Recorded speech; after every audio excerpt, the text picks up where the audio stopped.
দয়াময় আল্লাহর নামে শুরু করিতেছি। একজন মানুষ আমাকে আঘাত করলো, আর আমি বললাম, যদি আঘাত করে আল্লাহকে পাও তাহলে তুমি আমাকে আরো আঘাত করে নাও।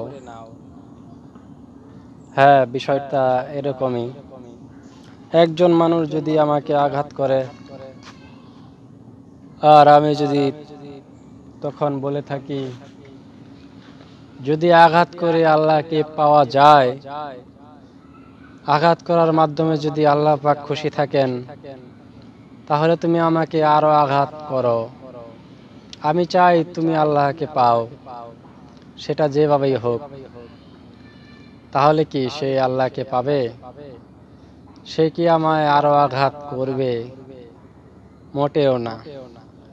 তাহলে আঘাতের পরিবর্তে যদি আঘাত করি, সেইরূপ কোরআনের আয়াত দ্বারা আল্লাহ তাআলা বলেছেন, চোখের বিনিময়ে চোখ, নাকের বিনিময়ে নাক, এবং এটাও বলেছেন যদি তুমি তাকে ক্ষমা করে দিতে পারো সেটাই উত্তম।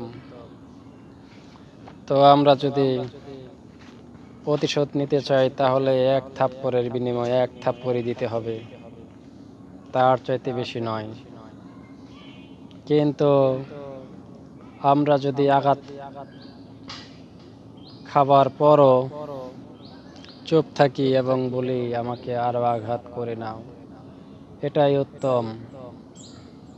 কারণ আঘাতের মাধ্যমে কখনো আল্লাহকে পাওয়া যায় না।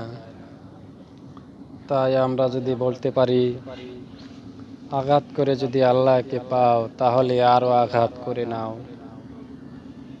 যদি ওই ব্যক্তিকে বলতে পারি তাহলে ওই ব্যক্তি কখনো আর আমায় আঘাত করবে না, এবং নিজেও সাবধান এবং সংশোধন হয়ে যাবে যে বলল কি আমায়, আমি আঘাত করলাম, আমাকে আঘাত না করে বলল আমাকে আরো আঘাত করে নাও, তাহলে সেটা বিষয়টা কেমন? কেনই বা তাকে আঘাত করলাম? তাহলে অবশ্যই সেই ব্যক্তি তার ভুল সংশোধন করতে পারবে, এবং সে যে আঘাত করেছিল সে তা উপলব্ধি করে অবশ্যই সেই ভাইয়ের কাছে অনুতপ্ত হয়ে যাবে যে ভাই, তোমাকে আমি আঘাত করলাম, তুমি আমাকে আঘাত করলে না, তাহলে তুমি ভাই কেমন? আমাকেও আমার আত্মার অধিকারী করার ব্যবস্থা করে দাও।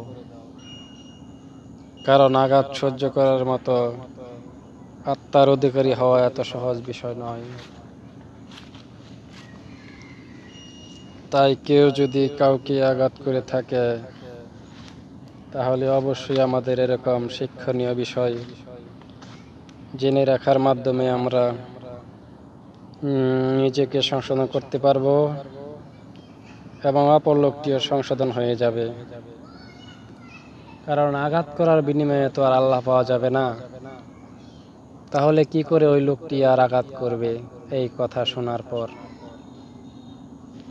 তাই আমরা যেন সকলেই উত্তম মনের অধিকারী হতে পারি, অধিক ধৈর্যশীল হতে পারি। কারণ ধৈর্য ছাড়া এটা করা সম্ভব নয়। আল্লাহ তাআলা আমাদেরকে সকলকেই সঠিক পথে ধাবিত করুক। আমিন।